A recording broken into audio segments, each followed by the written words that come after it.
야고보서 4장 11절부터 17절 교도하겠습니다. 형제들아 피차에 비방하지 말라. 형제를 비방하는 자나 형제를 판단하는 자는 곧 율법을 비방하고 율법을 판단하는 것이라. 내가 만일 율법을 판단하면 율법의 준행자가 아니요 재판자로다. 입법자와 재판자는 오직 하나이시니 능히 구원하기도 하시며 멸하기도 하시느니라. 너는 누구간데 이웃을 판단하느냐? 들으라. 너희 중에 말하기를 오늘이나 내일이나 우리가 아무 도시에 가서 거기서 1년을 유하며 장사하여 일을 보리라 하는 자들아. 내일 일을 너희가 알지 못하는도다. 너희 생명이 무엇이뇨? 너희는 잠깐 보이다가 없어지는 안개니라. 너희가 도리어 말하기를 주의 뜻이면 우리가 살기도 하고 이것저것을 하리라 할 것이거늘. 이제 너희가 허탄한 자랑을 당하니 이러한 자랑은 다 악한 것이라. 이러므로 사람이 선을 행할 줄 알고도 행치 아니하면 죄니라. 아멘. 야고보서 4장 후반부에 오늘 읽을 말씀은 우선 크게 두 가지 주제를 말씀을 하십니다. 하나는 형제를 판단하거나 비방하지 말라 하는 권면의 말씀이고, 또 하나는 이 세상의 허탄한 것들을 쫓지 말라 하는 말씀입니다. 그리고 결론적으로 하나님 앞에 선을 행하라, 그렇게 결론을 내려주셨습니다. 네. 뭐 그렇게 어려운 말씀은 아니죠. 마지막에 선을 행할 줄 알고도 행치 아니하면 죄니라. 이 부분은 조금 설명이 필요합니다. 네. 앞에 있는 말씀들은 믿음으로 우리가 받으면 합당하고 또 당연하고 아름다운 말씀입니다. 성경은 이 전체 성경 전체가 두 가지 메시지, 테마를 담고 있습니다. 첫째는 하나님 말씀은 첫째 구원의 도를 담고 있습니다. 그게 제일 중요하죠. 구원의 도. 우리는 지옥 갈 수밖에 없는 자들인데 하나님께서 우리를 어떻게 온전하게 죄에서 건져주셔서 흰눈같이 깨끗하게 죄가 없는 자로 만들어서 천국에 들어갈 수 있게 해주셨는지. 그럼 천국에는 죄가 있으면 못 들어갑니다. 죄의 삭은 사망입니다. 죄가 있는데 그래도 내가 예수님 믿으니까 안 봐주겠나? 그런 기대감을 갖지 마십시오. 너희 죄가 호리만큼만 있어도 결단코 그 옥에서 나오지 못하리라 말씀하셨어요. 죄가 마음에 있는 분들은요, 내가 지금 예수님 믿긴 믿었는데 뭔가 잘못됐다라는 걸 분명히 알아야 됩니다.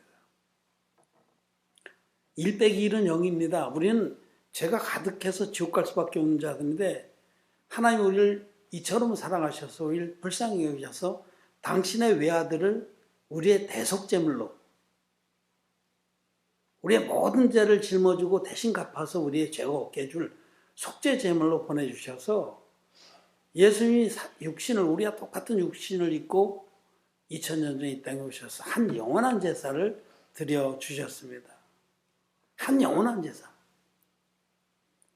당신의 몸으로 거룩하신 죄가 없는 그분이 어린 양으로 오셔서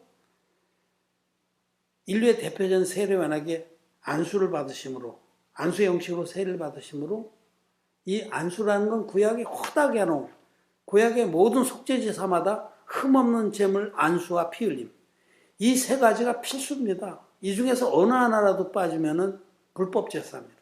불법을 행하는 자들아 나에게서 떠나가라 하신 그 해당됩니다. 흠없는 제물로 오신 예수님이 인류의 대표적인 세례원에게 안수의 형식으로 세례를 받아서 세상의 모든 죄를 단번에 당신의 육체에 짊어지고 세상 죄를 주고 가는 하나님의 어린 양이 되셔서 십자가에 가셔서 십자가에 못 박혀서 피 흘리심으로 당신의 거룩한 보혈로 우리의 모든 죄값을 깨끗이 지불하고 마지막에 다 이루었다고 크게 외치시고 돌아가셨습니다. 다 이루었다. 내가 세례로 담당한 너희들의 모든 죄를 내가 다 갚았다.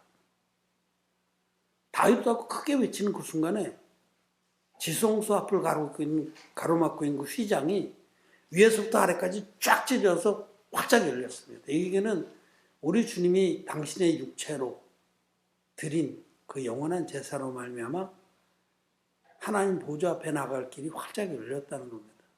히브리서에 그 말씀하죠.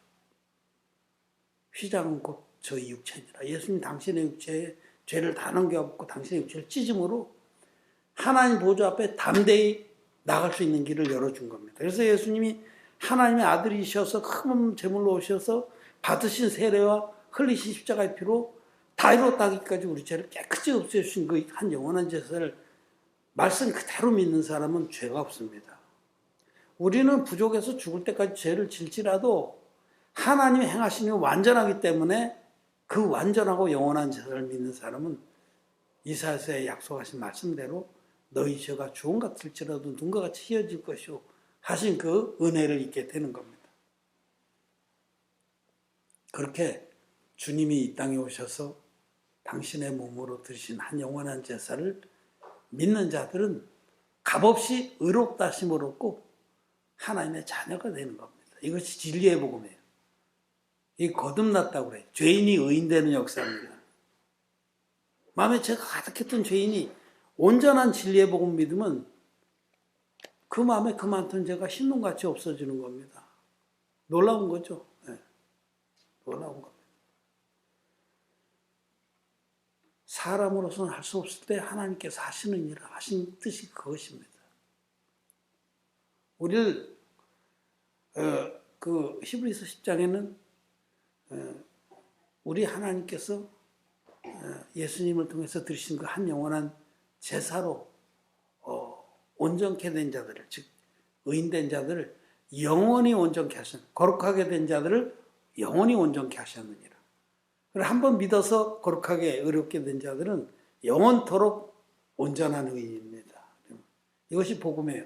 그러니까 이 진리의 복음이 창세기부터 이 성경 전체에 꽉 차 있습니다.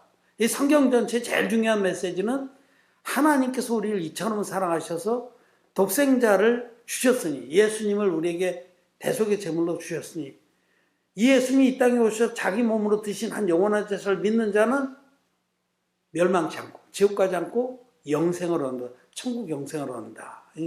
요한복음 3장 16절의 메시지를 성경 전체에 숨은 그림 찾기처럼 가득 감춰놓은 것입니다.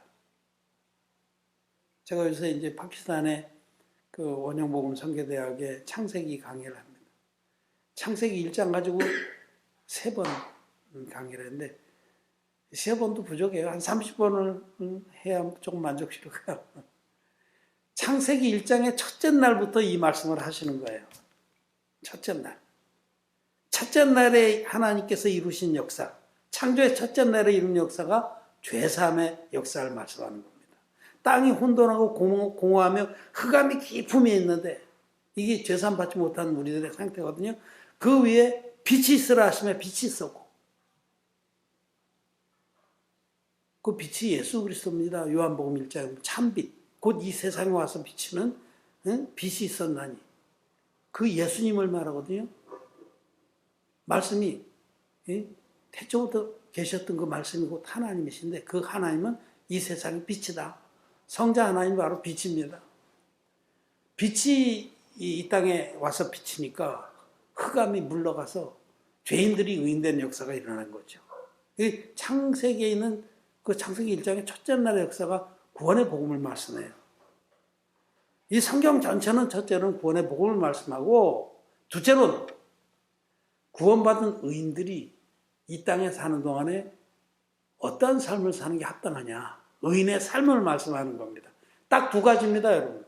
성경 전체가 하나님이 우리를 지옥 갈 수밖에 없는 우리를 구원하셨다라는 이 구원의 복음, 기쁜 소식이고, 둘째로는 그래서 그 진리의 복음 믿어서 구원받은 자들은 하나님 앞에서 어떤 삶을 사는 게 가장 합당하고 복되고 아름다운지, 이걸 의인의 삶이래요. 의인의 삶. 즉 의인되는 비밀과 의인된 자들의 합당한 삶, 이 두 가지가 이 성경 전체 메시지입니다. 야고보서나 이제 베드로 전서나 이렇게 이제 보통 바울 서신 이후에 있는 다른 사도들의 서신들은 주로 이 의인의 삶에 초점을 많이 맞췄습니다. 복음이 없는 건 아니는데 복음을 다 알고 믿기 때문에 복음을 간단하게 확인하고 베드로전서 같은 경우에도 우리가 거듭난 것이 썩어질 씨로 된 것이 아니요 썩지 아니할 씨로 된 것이니 항상 있고 살아있는 하나님 말씀으로 되었다. 그렇게 이제 한 번씩 설명하고 또 베드로전서 3장 21절 같은 데는 복음의 핵심부를 얘기를 하죠. 물은 예수 그리스도의 부활하심으로 말미암아 이제 너희를 구원하는 편이 곧 세례라.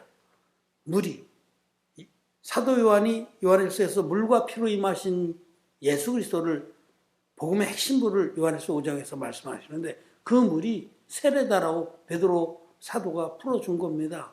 베드로전서 3장 21절에 성경들을 너무 모르고 또 거듭나지 못한 이들이 성경을 풀고 그러니까 아무리 그런 사람은 그런 사람의 그 설교를 들어도 마음의 죄는 절대로 안 없어집니다.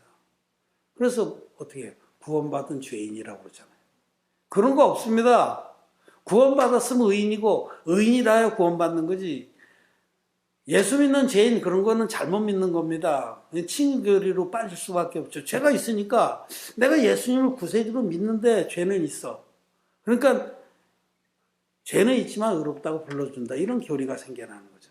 하나님 절대로 그렇게 안 하십니다. 죄가 있으면 죄인이고 죄가 없어야 의인입니다. 근데 성경에는 의인이 꽉 차 있잖아요. 그러면 시편이나 잠언서 읽어보세요. 내가 어려서부터 의인의 걸식함을 보지 못하였노라. 의인은 죄가 없는 자를 말해요. 옳은 삶을 산 자가 아니에요. 우리 카네키 형제님 돌아계신데 공동번역 성경에는 이 의인을 옳은 사람이라고 번역을 했어요. 그래서 완전히 말씀이 달라진 거예요. 옳은 사람이라는 건 행동거지가 바른 사람을 말하는 겁니다. 성경에서 의인이라는 거는 하나님의 그 진리의 복음을 믿어서 죄 사함을 받아서 죄가 전혀 없는 거룩한 자.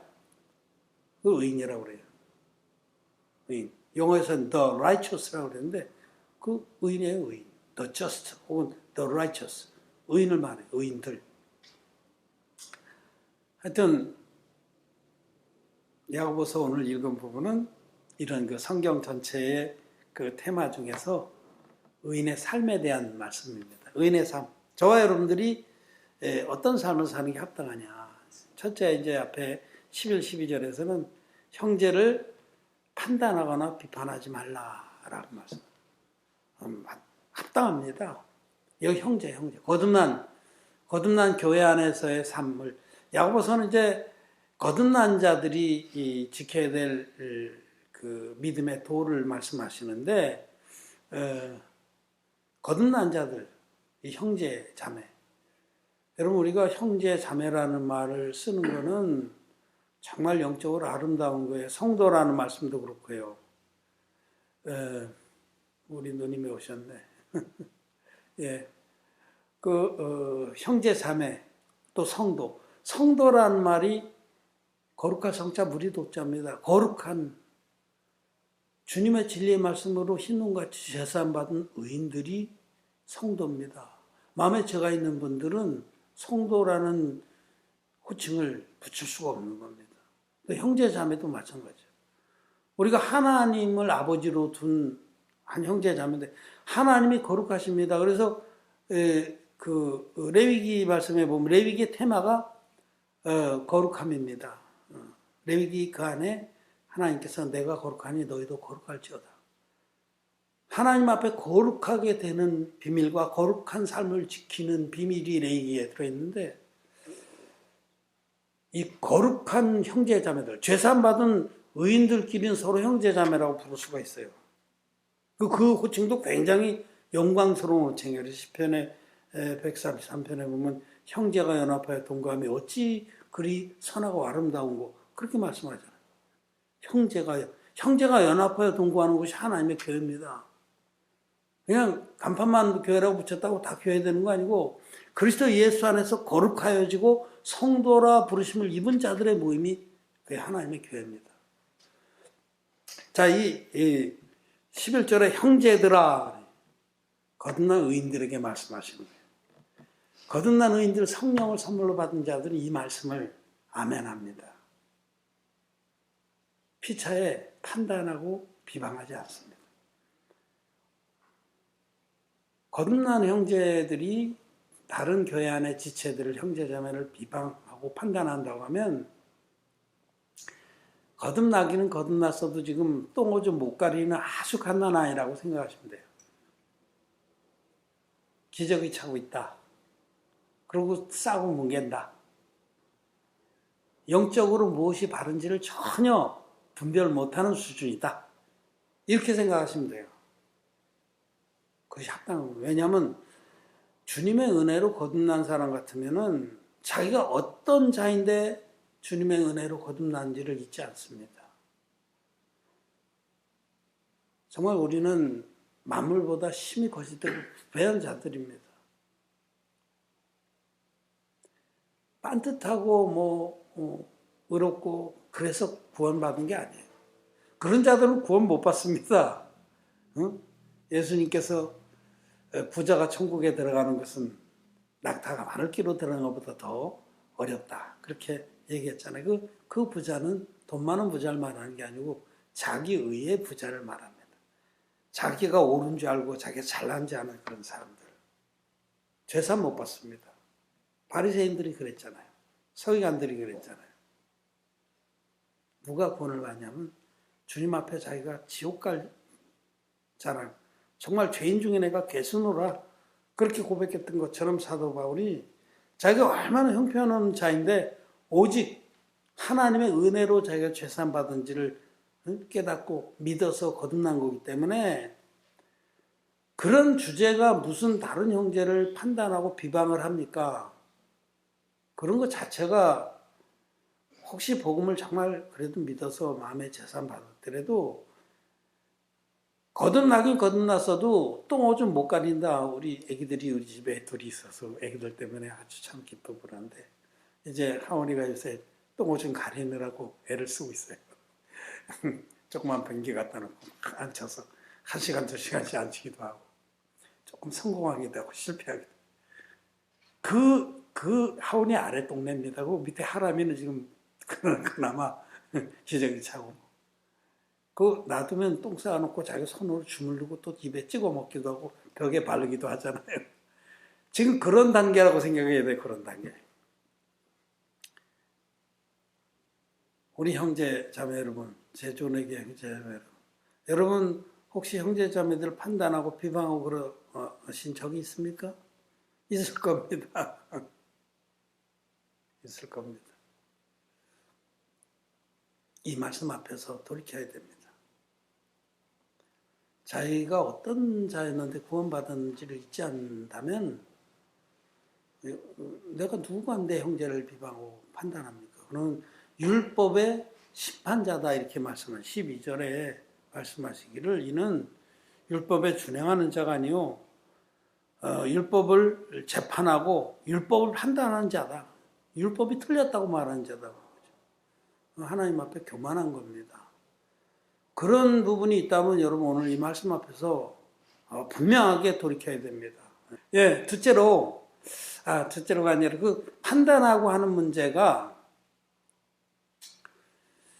물론 이제 그 빌립보서 같은 데 보면 그 교회 안에서 삶에 대해서 빌립보서 2장에서 말씀하거든요.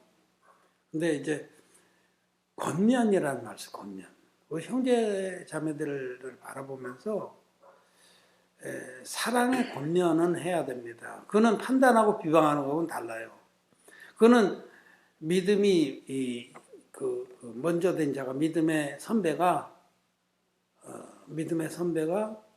믿음이 아직 너무 어려서 이 분별을 잘 못하고 산악간의 분별을 못하고 자꾸 어둠 가운데로 돌아가려고 할 때에 그를 권면, 그를 잘 타일고 가르쳐서 그런 바른 길이 아니다. 그걸 사랑의 권면이로. 그거는 해야 되고 그걸 또 잘 받아야 되고 그렇습니다. 사실은 권면하고 책망, 사랑의 책망 또는 사랑의 권면 이것이 귀한 겁니다. 그래서 그 권면과 책망을 들을 줄 알아야 됩니다. 예, 그런 부분 여러분들이 뭐 다 이해하시니까. 이제 둘째로 여기 이제 오늘 사실은 이 부분을 좀 자세히 말씀을 드리고자 하는데 13절부터 16절까지 말씀해 보면 들으라는 너희 중에 말하기를 오늘이나 내일이나 우리가 아무 도시에 가서 거기서 1년을 위하며 장사의 일을 보려 하는 자들아. 죄산받은 의인들 중에도 이 세상의 것들에 그 허탄한 것들의 마음을 빼앗긴 자들이 많다는 겁니다. 죄산받고 하나님 자녀가 되는데 영 마음이 이 세상의 것들, 돈과 명예와 권력에 쏟아져요. 그래서 여기 교회 안에서 이렇게 생활하면 내가 참 그렇게 부자는 못 살 것 같다. 교회를 떠나서 돈이 좀 도는 동네로 가야겠다. 아무 도시에 가서 거기서 장사해서 1년, 2년 장사해서 좀 큰 돈을 벌어가지고 돌아와서 좀 떵떵거리면서 신앙생활도 헌금도 많이 하고 이래야 했으면 좋겠다. 물론 뒤에 뭐 헌금 많이 하고 다 핑계입니다. 근데 중심 동기가 뭐냐면 돈을 사랑하는 거예요. 돈. 또 명예를. 즉 거듭난 다음에 너희들의 마음의 표대를 분명히 하라는 권면입니다. 진리의 복음을 듣고 죄사함 받은 다음에 여전히 이 세상가치 대표적으로 돈과 명예와 권력, 이게 3P라고 그래요. P자로 시작하는 세 단어입니다. Property, 그 다음에 Prestige, Power. 그래서 3P, 이 세 가지 P. 이 마음에서 이것이 해결이 안 돼. 이것이 마음에서 놓여지질 않고 계속 거기 집착하고 있으면 끝내 그걸 따라갑니다. 그래서 아무 도시 가서 떼돈을 좀 벌어가지고. 요새 한국에는 주식 열풍이잖아요. 영혼까지 끌어모아서 투자한다. 하여튼 이제 곡소리 납니다, 이제. 그는 제가 미국에 있을 때 서적 전시하다가 그 저자 한 분 만나, 아주 유명한 저자예요. 키 조그만 할머니인데 꽃들은 어디 그 노래가 주제가 되는 그 책을 쓴 분이에요. 성인 동화. Where are the flowers가 한 그 노래 있죠. 그 노래, 그 성인 우화 그 책 짧지만 아주 이렇게 심금을 울리는 감동이 있는 그 저자를 만났는데 그 책에 꽃들은 어디 그 책에 주제가 이겁니다. 벌레가 주인공이에요. 벌레들이 막 모여와서 서로 밟고 올라가기 시작했어요. 그래서 어느 틈에 큰 탑이 됐는데 나중에 온 벌레들도 막 저기 뭔가 있는가 그러고 막 서로 밟고 올라가요. 물어봐요. 올라가면서 저 꼭대기에 뭐가 있는데 몰라. 막 다 올라가네. 뭔가 좋은 게 있는 것 같아. 막 올라가다 떨어져 죽는 자도 있고 막 누굴 밟아야 올라가. 맨 꼭대기에 올라가면 아무것도 없어요. 허공이죠. 뭐 거기 뭐가 있겠어요. 여러분 이게 세상입니다. 세상에는 뭔가 남을 밟고 올라가면 뭔가 차지할 것 같지만 아무것도 없다는 것을 우화적으로 말하는 건데 여러분 허탄한 겁니다. 그래서 여기 허탄한 자랑을 자랑하니 그렇게 말씀하시는 거죠. 여기 16절에 이제 너희가 허탄한 자랑을 자랑하니 이러한 자랑은 다 악한 것이라. 이 세상에 우리 인생부터 얘기했어요. 여기 말씀하시기를 16절에 내일 일을 너희가 알지 못하는도다. 너희 생명이 무엇이니 너희는 잠깐 보이다 없어지는 안개니라. 여러분 성경은 이 진리의 말씀은 저와 여러분들이 잠깐 보이다 없어지는 안개라고 말씀합니다. 안개. 아침에 안개가 쫙 끼면 아주 조밀하게 끼는데 해가 뜨면 어때? 햇빛이 비치면 싹 사라져서 언제 있었는가 싶죠. 사라지죠. 아침에 잠깐 보이다 사라지는 안개 같은 것이 저와 여러분 인생이. 우리들은 다 해봐야 아침 안개 같은 존재입니다. 우리는 아침 안개 같이 허망한 존재. 그 허망한 아침 안개 같은 존재가 그 짧은 인생 동안에 그 돈과 명예와 권력을 그걸 많이 쥐어보려고 막 몸부림친다. 그걸 자본들 그럼 그 인생이 행복하고 성공적이냐? 아닙니다, 여러분. 그걸 쫓아가면 반드시 지옥에 갑니다.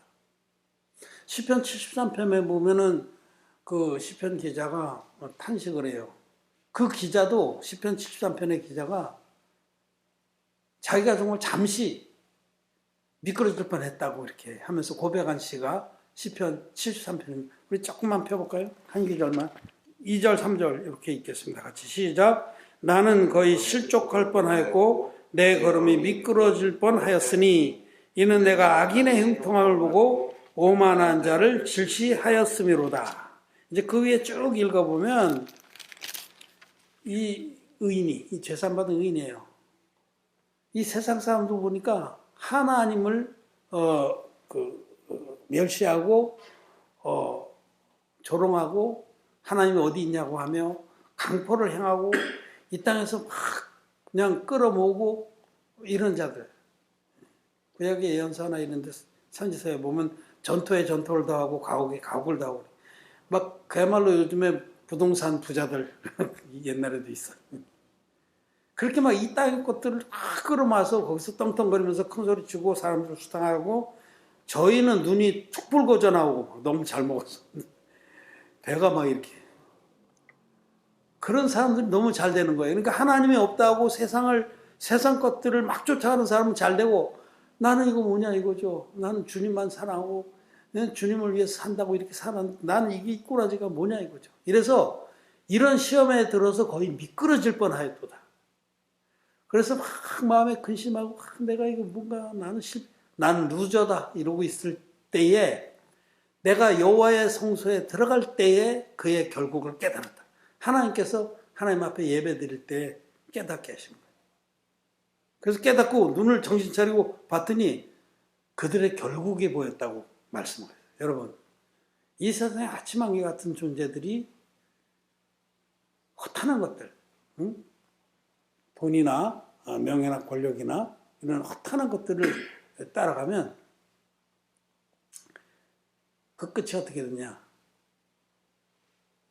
그들의 끝은 지옥입니다. 영원토록 절규하는 불과 유황으로 타는 못에 떨어지는 겁니다. 그렇기 때문에 그들의 결국을 바라보고 정신을 차려서 다시 하나님 앞에 자기가 입은 은혜의 그 분량이 얼마나 큰지를 감사하면서 나오는 시가 시편 73편이에요.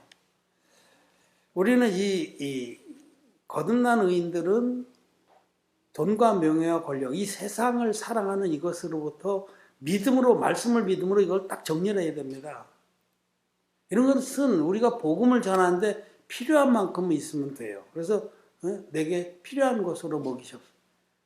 그렇게 잠언 30장에도 그 아굴의 잠언에 보면 나로 하여금 부하게도 마옵시고 가난케도 마옵시고 오직 내게 일용한 양식으로 먹여달라고. 내가 혹시 너무 가난해서 하나님 욕되게 할까 하며 내가 너무 부해서 하나님 모른다 할까 두렵습니다. 이렇게 고백하잖아요. 여러분 마음에 돈 하면은 이 말씀을 기억하세요. 허탄한 것을 쫓아가다는 반드시 멸망을 당한다. 죄사함받은 의인들은 죄사함받은 다음에 자기 삶의 푯대를 딱 정해야 됩니다. 제가 오늘 이렇게 인터넷 뉴스를 보다 보니까 우리나라에 아주 유력한 그 정치인이었다가 그 대선 주자급이었다. 지금 뭐 딸 무슨 문제로 이렇게 잠시 이제 잠잠한 분이었는데 훌륭한 분이에요. 중학교 때 미국에 유학해서 하버드에서 로스쿨 나오고 뭐 그 외에도 쟁쟁한 데서 이렇게 하고 미국 버너사심에 합격해서 굉장한 능력이 세상적으로는 탁월한 분이에요. 근데 그분이 이제 인터뷰를 한 걸 읽었어요. 근데 그분이 인터뷰 중에 지금도 자기는 어떤 삶이 가장 아름답고 바람직한 삶인가에 대해서 고민하고 있다. 이런 뜻을 말씀하신 부분이 있더라고요. 그런 고민을 하는 분 귀한 겁니다. 우리의 삶에 표대가 있어야 됩니다. 표대가 분명히 있어야 됩니다. 거듭난 자는 무엇을 위해서 살 것이냐? 거듭난 자가 아무 도시에 가서 내가 이 장사해서 이만큼 저만큼 벌어서 한번 떵떵거리고 살겠노라.